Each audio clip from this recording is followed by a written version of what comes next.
venimos charlando bastante sobre Menem. Primero, ¿cómo recibiste la noticia? Me parece que ya estaba medio una persona ya tan adulta y que venía con diferentes problemas. Sí, lo que pasa es que cuando tantas veces parece que Claro, es inminente claro. el desenlace y nunca es, bueno, no, me enteré por las redes, leyendo otras cosas, apareció el anuncio del fallecimiento de Menem. Estamos hablando de una figura de 50 años de actuación política de altísima exposición. Podemos empezar por los 70 o por ahora. Fíjate que recién leías, vamos a leer de vuelta y vemos la diferencia. Dijo Cristina, a ver, por acá dijo, ante el fallecimiento del expresidente Carlos Saúl Menem, quiero expresar mis condolencias a su familia y a sus compañeros. No dijo a mi compañero. Alberto Rodríguez Sá dijo, con respeto despido al compañero. Bien. Es decir, Menem sigue generando estas diferencias. Para Cristina es sus compañeros, para Alberto Rodríguez Sá es el compañero. Porque no es que se hayan parado ellos en lugares distintos, es que Menem despertaba esas consideraciones. Menem nació en el 30, ¿sí? Entonces fue gobernador de La Rioja en el 73 y en los 70 tenía militancia política. Claro. Es una figura que fue gobernador muchas veces, no es alguien que aparece en la... No, es muchísima trayectoria, muchísima militancia. Menem fue detenido, desaparecido del proceso militar, de la dictadura. En realidad no desaparecido porque siempre muchos de los gobernadores terminaron presos. Es muy importante esta etapa de Menem preso porque estuvo preso en un barco, los 33 Orientales, donde hubo muchísimas figuras políticas y en ese cautiverio forjó una amistad que después sería muy útil a la hora de trazar relaciones. Es decir, había mucha gente, muchos políticos importantes en ese encierro que después lo reconocen a Menem y después la Junta Militar lo traslada a Formosa, a las Lomitas, y recién sale en libertad en los 80. O sea, estuvo un muy buen tiempo como preso político y pasó un cautiverio bastante exigente que él lo relata muchas veces, inclusive Las Lomitas es un relato en la provincia de Formosa, un relato muy frecuente en la vida de Menem. Uno evita la autorreferencia, pero yo ya trabajaba en el Diario de la República y en ese momento en una función importante cuando el 9 de julio del 88 es la interna Menem-Cafiero. Bien. Que marca mucho al peronismo, mucho, porque Cafiero ya era gobernador de la provincia de Buenos Aires, contaba con un aparato importantísimo. Menem le hace un planteo muy inteligente a un peronismo golpeado, si se quiere, por el triunfo de Alfonsín en el 83. Es muy importante recordar para entender los números que estamos hablando de periodos presidenciales de 6 años. Sí. No así de gobernador de la provincia de Buenos Aires. Por eso el peronismo pierde la gobernación en el 83, que gobierna Alejandro Armendáriz del radicalismo, pero en el 87 la recupera con Antonio Cafiero. Esto es con Alfonsín en el poder. Sí. Porque Alfonsín tenía 6 años. En el 88 hacen esta interna y Menem le plantea a Cafiero que solo haría interna de boleta corta, esto es presidente a presidente, ninguno de los otros cargos. Claro. Si no, Menem iba por afuera. Cafiero lo acepta y esto le quita el apoyo de quienes lo iban a acompañar. No el apoyo, pero no hubiera sido lo mismo con toda la lista con un arrastre de gobernadores, la lista, claro, de legisladores y demás que mayoritariamente estaban con Cafiero. Hubo un peso muy fuerte de Duhalde, de Rousselot, de Pierri, todos caudillos de la provincia de Buenos Aires, que son los que abrocharon el triunfo de Menem. Barrio Nuevo hizo un River con 60.000 personas que de alguna manera sembró alguna sospecha en lo que parecía un resultado cantado, y Menem gana esas elecciones, que es lo que lo coloca en el lugar que lo coloca. Bien, Barrio Nuevo, Duhalde, que empiezan a ser después más icónicos para los 90, acompañando a Menem. Sí. A Menem, hay que decirlo, lo acompañaron todos.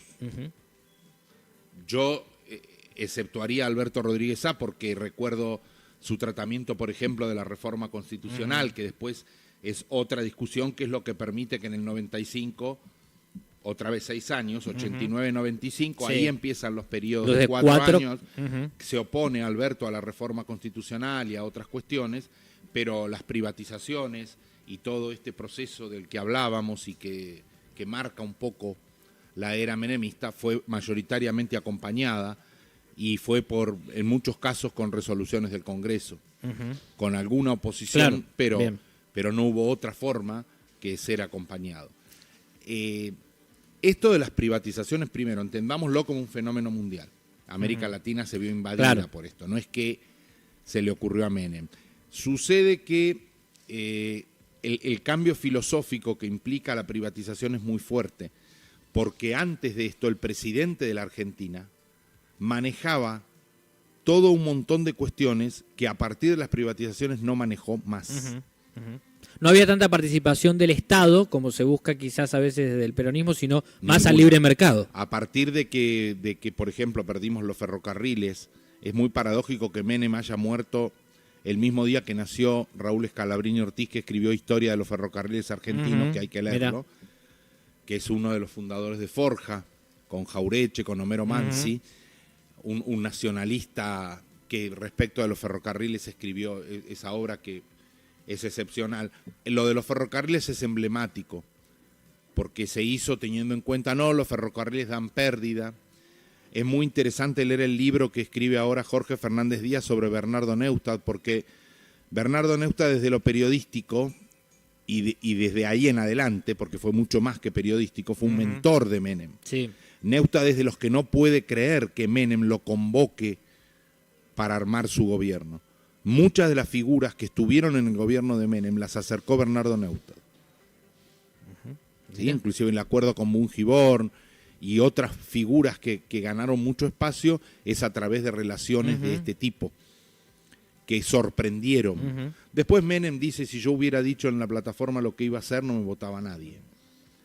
Mirá. Cuando le dicen, usted no hizo la revolución productiva, no hizo el salariazo, si yo decía lo que iba a hacer, no me votaba nadie. Claro. Decía lo de los ferrocarriles, se hacía la cuenta y decían, no son rentables, hay que cerrarlos.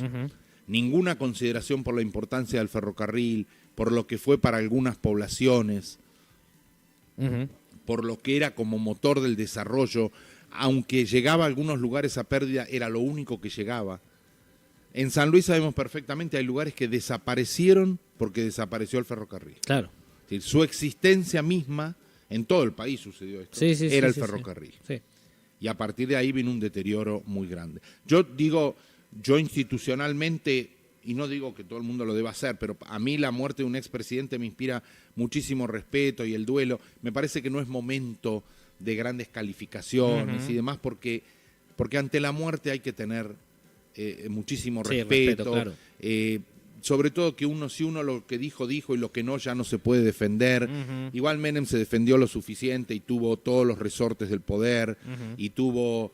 Su hermano Eduardo Menem manejaba el Senado cuando Menem era el presidente, casi uno diría su antojo, digamos, tuvo muchísimos elementos de poder que supo reunir, tuvo una reelección impactante, son muchos los episodios. En marzo del 92 el atentado a la Embajada de Israel es un hecho conmocionante, en el 94 el atentado a la AMIA, pero en el 93 Herman González gana la capital federal para el peronismo en un hecho absolutamente inédito.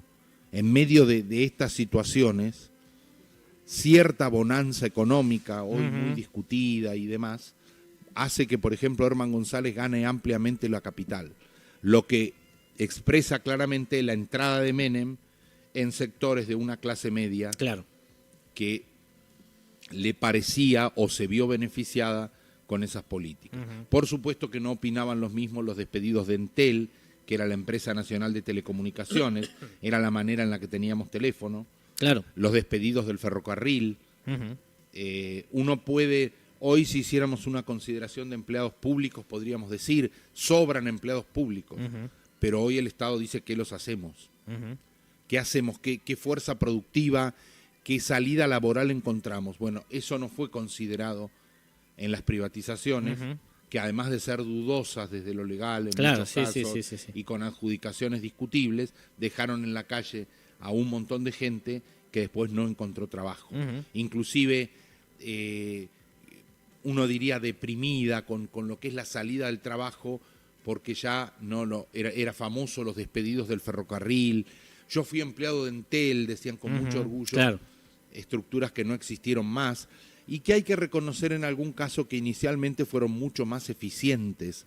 La Argentina tenía un déficit estructural muy grande. Yo vivía en un edificio de 68 departamentos y había un solo teléfono. Y esa era la proporción. Los departamentos de Capital Federal valían muchísimo más caros porque tenían un teléfono. Porque conseguir un teléfono era como un milagro. Obviamente el celular... Claro, no, por supuesto. Estamos hablando del teléfono fijo. Bueno, esas cosas, esos avances, se le adjudican también a Menem, cómo se pudo vivir una cuestión distinta, y hubo en ese sentido un progreso importante que, sumado a una estabilidad, permitió un avance grande. Antes de la elección Menem-Cafiero, el mes anterior, la elección fue en julio del 88. En junio del 88, durante el gobierno de Alfonsín, la inflación era del 18%. Vos pensás que hoy el 3,6 de enero nos mantiene horrorizados, lo que era el 18% de aquel momento. Eso Menem lo reparó. Tengo algunas preguntas que nos envían oyentes. Hola, soy Mari del barrio APTC y pregunta, ¿está bien que una localidad como Río Tercero no adhiera al duelo nacional? Que fue noticia por los 3 días decretados por el Presidencia de Nación, y Río Tercero, bueno, por el hecho de la explosión de la fábrica militar, yo vuelvo a decir, aduciendo que fue a mí me despierta muchísimo respeto a la desaparición de un expresidente. No tenemos muchos, además, institucionalmente. También reconozco que Menem es declarado persona no grata en Río Tercero. Esto es anterior a su muerte. Esto tiene que ver como cada uno lo ve. Es medio paradójico que vos hagas duelo por una persona no grata. Claro. Le atribuyen que por el cubrimiento con las armas hayan hecho explotar la fábrica allí en Río Tercero. Esta es la causa, digo, que hay el conflicto que hay con Río Tercero. En las redes muchas expresiones de la comunidad judía son contrarias y no manifiestan el menor dolor en ese sentido. Bueno, la DAI emitió un comunicado también que es una persona que en vida nunca cumplió condena ni fue responsable de... Bueno, digo, no sé, yo diría que no está bien, pero hay que vivir en Río Tercero para abrir un juicio más cierto. Tengo, a ver, otras preguntas. Impecable, Salino, como siempre. ¿Es cierto que le cortaron una oreja cuando estaba preso? No lo sé. Dicen aquí. Mucho no escuchaba después, pero me parece que no se debía que le faltara una oreja, sino a su forma. Claro, por ahí un pedacito. Hola, Cristian, los escucho desde La Punta. ¿Hoy se podría cambiar la moneda como hizo Menem? Bueno, qué tema complicado el tema de la moneda, porque siempre estamos viendo, yo le decía el otro día, siempre el argentino ve más al dólar que al peso, por miedo a la permanente devaluación del peso argentino. ¿Se podría cambiar o no? Lo hizo en otro contexto. Menem empezó con Rapanelli como ministro de Economía, que era representante de Bungiborn. Después fue reemplazado por Roy, que murió al poco tiempo, y ahí Herman González toma el Ministerio de Economía. Y después de Herman González, con un lío que se arma, que hay que sacarlo, toma el Ministerio Cavallo. Sí. Para mí Cavallo fue como el último ministro que tuvo la Argentina.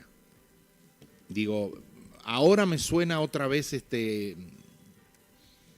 Ginés González García como un ministro. Pero la verdad que él hablaba de superpoderes y se le hablaba de superministro, pero era una figura como que se hacía cargo, disiento con la mayoría de las medidas que tomó. Pero esto no tiene que ver con el desempeño de un rol distinto. Menem permitió que Cavallo desempeñara un rol muy fuerte en este sentido. A partir de ahí las figuras ministeriales se opacaron bastante. No hubo ya recuerdos de cosas que en aquellos momentos cuando hablamos de Carrillo, cuando hablamos de Oñati, bueno, hay recuerdos de ministros de cosas. Eso se opaca y quizá Cavallo sea como el último que como ministro, después empieza a ser todo mucho más presidencialista y los ministros quedan muy, muy reducidos a una función de gestión con muy poca figuración. Cavallo se permitía medidas propias, siempre se discute si eran en consenso con Menem o si eran iniciativa propia o cómo jugaban esa voluntad política con esa ejecución económica. Esto, ¿por qué lo menciono? Porque esto fue imprescindible para poder hacer esos planes, para poder sostener de esta manera un plan de ese tipo como fue la convertibilidad. La convertibilidad en general en el inicio es elogiada y se dice después que se debieron tomar otras medidas para sostenerla. Como esas medidas no se tomaron, claro, el 1 a 1. La burbuja terminó. El 1 a 1 terminó y estalló mal, muy mal. Pero bueno, el problema son los vaivenes de la política económica argentina. De la convertibilidad pasamos absolutamente a otra cosa y es muy difícil juzgarlo al día de hoy. En el contexto internacional que se vive hoy, seguramente esas medidas serían impracticables. Claro. Tengo 2 preguntas más. A ver, lo saluda Dante desde Junín, Buenos Aires. ¿Estuvo bien vender las empresas deficitarias del Estado? Pregunta Dante. Vuelvo a decirlo. En esa época, para que la gente entienda, por ejemplo, Neustadt decía que los ferrocarriles perdían $1 millón de pesos por día en juicios. Y hablaban de la industria del juicio. La industria del juicio era algo así como que una persona tenía un accidente provocado por el ferrocarril, que hasta se decía que podía ser inventado. Entonces los abogados de la persona arreglaban con los abogados del ferrocarril. El ferrocarril perdía muchísimo dinero en el juicio, lo perdía. La persona recibía muy poco dinero y era toda una industria que vaciaba el ferrocarril. Claro. El ataque fue muy fuerte. Muchos empleados ferroviarios se defendieron con huelgas. Ahí Cavallo dice ramal que cierra, ramal que para, ramal que cierra. O sea, si vos haces un paro en un ramal, yo cierro esa línea del ferrocarril. Claro. Y de hecho lo hizo en muchísimos casos. Y hay localidades de San Luis, Justo Darac podría ser un emblema. La Toma también. Dantes de Junín, igual que yo, los talleres del ferrocarril de Junín eran históricos en todo el ramal de la línea San Martín. Claro. Junín vivía mucho del ferrocarril y eso desapareció. Y hay localidades enteras que queda el cartel de la estación y nada más. Entonces, las empresas eran deficitarias y esto es cierto. Ahora, el remedio no sé si era una privatización de este tipo. Y esa privatización seguro que no contempló el destino que podían tener esos empleados públicos. Los que quedaron en la calle. Vos hoy me podés decir, el 50% de la administración pública podría no pertenecer a la administración pública. Y tal vez con alguna discusión es cierto que se podría hacer algo más eficiente, etcétera. Pero y laboralmente, ¿qué hacemos con esa fuerza de trabajo? Pienso también, Fer, y lo traigo ahora al 2021 y al 2020, sobre el transporte público de pasajeros, que sigue siendo deficitario no solo en San Luis, sino en todo el país. Y el presidente, yo estuve en una videoconferencia donde estaba el intendente, estaba el presidente, y lo mencionaban como un gran problema que tiene el país con el transporte. Digo, llevo a esa etapa del déficit que genera el millonario. En el mundo. Entonces, es un punto, ¿no? En el mundo. Porque es un poco lo que te decía antes. Hay lugares que si no llega el ferrocarril, el lugar desaparece. Claro, que es una isla. Vos no vas a... Si vos no le llevás las cargas, si pretendés que haya una industria, ¿cómo va a haber una industria si no llega la materia prima? Si no puede trasladar los productos elaborados. Esto es imprescindible, que vos lleves alimentos, que lleves insumos para que el lugar exista. Y a lo mejor sí es deficitario. O sea, sería más barato terminar 10 estaciones antes. Pero ¿qué hacemos con esos 10 pueblos? Claro. Este es un concepto político profundísimo. Esto es lo que estamos discutiendo cuando se habla de liberalismo, de neoliberalismo, de criterio. El criterio de estos funcionarios era hacer una cuenta, si la cuenta me da en rojo, se cierra. Y esto no funciona así. Bueno, se lo vinculaba mucho a Macri con este pensamiento ideológico, ¿no? El neoliberalismo. Macri celebró el menemismo. Si tenemos en negativo, no va. Si hay personas en el medio, no importa, pero lo importante es que dé positivo. Lo importante era que le cerraran las cuentas. Lo importante era que le cerraran las cuentas. Y ellos hablaban, por supuesto, de un derrame. O sea, decían, déjennos hacer esto, que esto va a hacer que todo ande mucho mejor. Y cuando todo ande mucho mejor, ustedes van a recibir... La lluvia de inversiones. llegaron otras cosas, pero el derrame nunca. Te llevo al 2003, que lo charlábamos con el periodista de La Rioja, pero quiero tener tu mirada porque además hubo un protagonista puntano, referente nuestro, que es Adolfo Rodríguez Sá. 2003 se presentan elecciones, gana Menem encima por 2 puntos, 24-22 creo sobre Néstor Kirchner, pero allí también estaba Adolfo con 14 puntos, Carrió y López Murphy, si mal no recuerdo. ¿Cómo era ese contexto en el país y cómo consideras la participación de Adolfo con esos 14 puntos, muy cerca de los 22 y 24 de Néstor y de Menem? El contexto era la salida del 2001. Estábamos en eso. Sí. Duhalde, después de los 7 días de Adolfo, Duhalde había sido presidente, medianamente estaba piloteando como podía mal las cosas, pero llevando a un terreno donde se pudiera más o menos pilotear la cuestión para llegar a estas elecciones del 2006. Sí. Este era el tema. Y el tema era el tema previo de la elección, donde en unas encuestas previas, unos cuantos meses antes de la elección, Adolfo Rodríguez Sá estaba ganando esa elección, con apoyo de Moyano, por ejemplo, que vino a San Luis. Lo recordamos, los que vivíamos en ese momento. Estuvo en San Luis y estuvieron en San Luis Palacios de la UTA, ya fallecido. Bueno, muchos dirigentes acompañaban esta iniciativa. Después hubo otras cuestiones en el medio y Eduardo Duhalde acompañó la iniciativa de Néstor Kirchner. No sé qué opinará hoy de eso que hizo Eduardo Duhalde, pero por eso digo, juzgar las cosas hoy no tiene demasiado sentido, porque en aquel contexto... y un poco lo de Menem era anunciado, o sea, no exactamente que fuera a ganar, pero que era imposible que llegado un balotaje reuniera lo necesario para después ganar. Tal es así que, como vos mencionabas, Carrió, de inmediato o muy cerca de conocido el triunfo de Kirchner, Carrió dice, voy a apoyar a Kirchner, no voy a apoyar, de ninguna manera voy a apoyar a Menem. Y Menem, que era muy conocedor de la situación, levanta 3 veces el teléfono y se da cuenta que no tiene cómo. Claro. Que los 24 son los 24, que lo van a acompañar, porque Menem, es muy interesante decir que Menem gana esa primera vuelta. Con todo el problema, Menem gana la primera vuelta, fue el más votado. Y él descubre claramente que es imposible que llegue a reunir la cantidad de votos necesarias para ser el presidente de la República. Entonces, bueno, declina su presentación en la segunda vuelta electoral, con lo cual más o menos inmediatamente queda consagrado Néstor Kirchner como presidente de la República. Y ya con ese piso de votos fue renovando sus periodos 2 años más tarde, si mal no recuerdo, empieza ya con la carrera legislativa nuevamente y empieza a renovar el mandato. Carlos Menem. Menem, claro. Sí. Hasta ahora. Hasta ayer.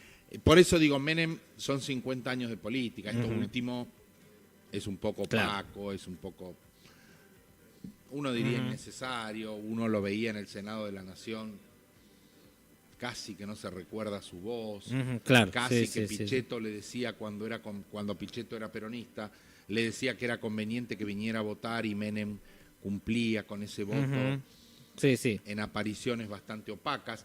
Hay algo que hay que decir porque es muy importante, siempre por eso el presidente dice siempre con el voto de la gente. O sea, si Menem está en ese lugar, lo puso el pueblo de La Rioja. Y esto es lo que hay que respetar. Sí, no, porque es esto. Está bien, pero no es un representante. No está sometido al juicio nuestro a quién vota cada uno, y muy bien lo sabemos en San Luis. Hay un montón de razones locales para hacer que sea uno y no otro el representante. Entonces nosotros desde acá decir por qué el pueblo de La Rioja lo pone a Carlos Menem en ese lugar, a mí me parece que no corresponde. También me parece que era clarísimo que le era muy difícil desempeñar eficientemente su función, que ya le costaba mucho desplazarse, que le costaba mucho expresarse. Claro, sí. Entonces su labor era opaca, por lo menos. Y no sé si... Hay quienes dicen que los fueros y toda la cuestión judicial que sigue pendiente, que bueno, creo que finalmente terminará, porque ya no sé, porque la justicia es tan impredecible que vaya a saber cómo siguen estas cuestiones, pero bueno, este es un poco el último periodo de Carlos Menem. Fer, te agradecemos No, la al contrario. charla, que te hayas tomado la molestia de venir hasta No, acá por favor, este lunes. un Y me gusto. queda para la próxima, vamos a charlar del DIPI, candidato entre comillas, y signo de pregunta. Cintia Fernández también, que se quiere postular, y muchos más ya Lo sin mejor trayectoria, pero son influencers. Lo mejor que puede pasar con esta gente es que se presenten en una elección. Claro, Si de verdad alguien lo sigue, tendrán los votos y podrán ser podrán lo que son. ejercer. Si no, quedará claro que hablaban Claro. mediáticamente y nada más. lo charlamos en los ¿Cómo próximos no? días. ¿Cómo Gracias, no? Fer. No